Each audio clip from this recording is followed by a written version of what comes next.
supposed to be real cloudy. They've thought of everything when it comes to turning an RV into a luxury home, right? Not yet they haven't. But John and Julie Gilgum have come close with a motorhome that is beyond your wildest dreams. I love the reaction we get of people on the water because they just don't expect a motor coach to be sitting out here in the middle of the water. Before John and Julie get too far out on the May River near Hilton Head Island, let's have a closer look at their floating RV. The Gilgums have built a truly unique motor coach, or should that be motorboat? When it goes off-road, it really goes off-road. It takes just a moment to do this.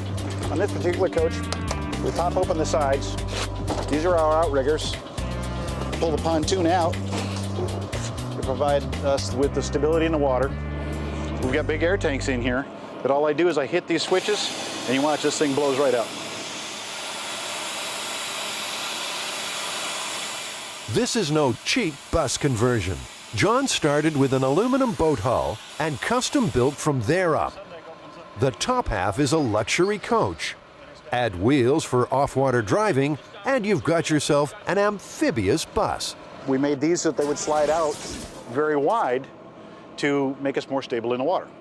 This is John's prototype. His plan is to make them to order. The production model will feature built-in pontoons. No need to get out of the driver's seat. As we're going down the ramp, I'm merely going to put the truck transmission in neutral. I'm going to reach over, grab a hold of the marine shifter, put it in gear, and keep on going. No hesitation, no loss of motion whatsoever. So we hit the water and gone. From loading ramp to waterborne coach in under 5 minutes. John and Julie are looking for sea life, while the spectators just can't believe what they're seeing. I love the reaction we get of people on the water because they just don't expect a motor coach to be sitting out here in the middle of the water.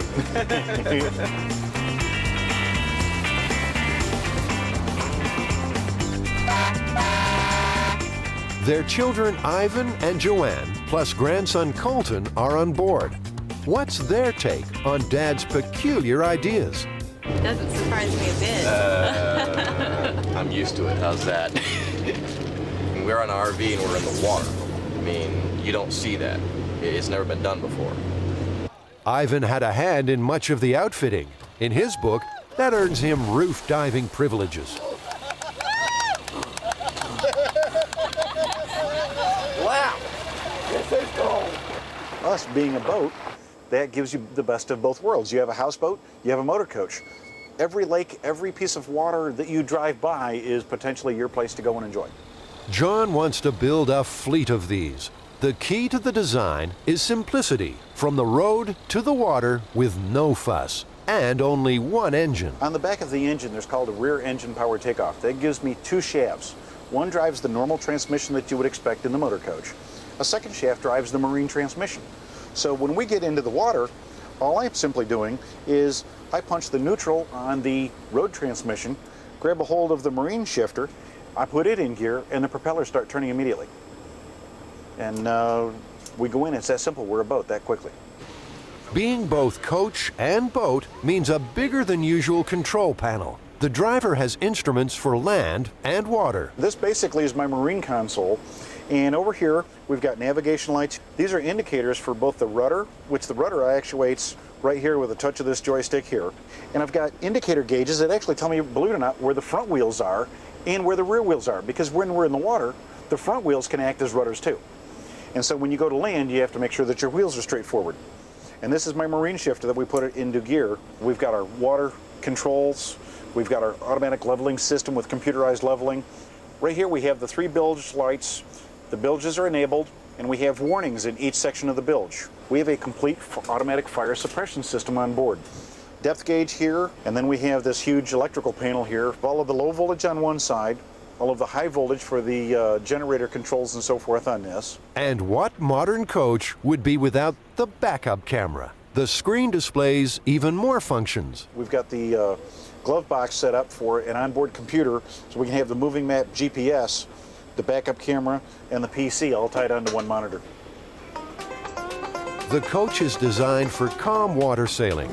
John would not like to see owners crashing into the surf. Oh, we don't recommend that it goes into open ocean. I mean, as long as the weather and everything else and the conditions are right, this is designed as a houseboat, and therefore its limitations are about the same. 3 to 4 foot waves, things like that. But, it's incredibly stable.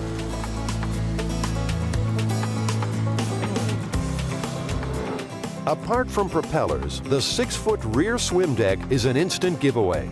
Go fishing and grill the catch on the spot. The rear bedroom has a starboard slide out, while the living room slides out on the port side. Up front, there's a full entertainment theater, and midway, an elegant kitchen. The bathroom highlight is a shower and jacuzzi combination. The Giljams wanted the high-end look of a luxury yacht. They chose the teak woodwork together. After that, Julie added a few touches of her own. It's a full operating kitchen, all residential appliances. And if you'd like to come back, I'll show you. We special ordered the sink. We wanted to make it a very nice, deep sink. Solid granite countertops. We've got a dishwasher here, the glass cooktop. The microwave is also a convection oven. All the drawers have full extension, and the slides, we wanted to make absolutely certain that the kitchen was completely usable. I also have a full residential refrigerator. It's got ice and water in the door. Got a trash compactor back here, marble floors on it. And here's something you won't find on other coaches. It's very rare to actually have a jacuzzi bathtub in a motor coach. Most of them have the stand-up showers. And it's a jacuzzi with a view. Now, check out the captain's cabin. This is a queen-size bed. Now, this is a room slide-out. We also had a room slide-out up front. This room slides out 30 inches, and it is in the out position right now. You've got the back deck here. And this is a 6-foot swim deck. You simply pull the pin and the deck goes out, and I think you guys saw that when you were on the water. And it makes for additional swim platform, so you can fish, you can put table out here, you can put a barbecue grill out here and hang out. John and Julie Giljam's amphibian is quite a head-turner. Reactions run from surprise to outright disbelief. We've had them run down the boat ramp, hollering if we need a tow truck, just petrified and want to call 911 for us. And then when they get on the water, we have boats that are circling, thinking that we are in trouble. Do we need help? When you come up to the ramp, if you are coming up and you've been out for a little while and you come back in, there's this guy that's just putting his boat in. He's just gotten to the ramp. He has no clue. And all of a sudden he sees this motor coach coming out of the water, and his eyes just get big, and he just doesn't know what to say. It just really twists on people's mind.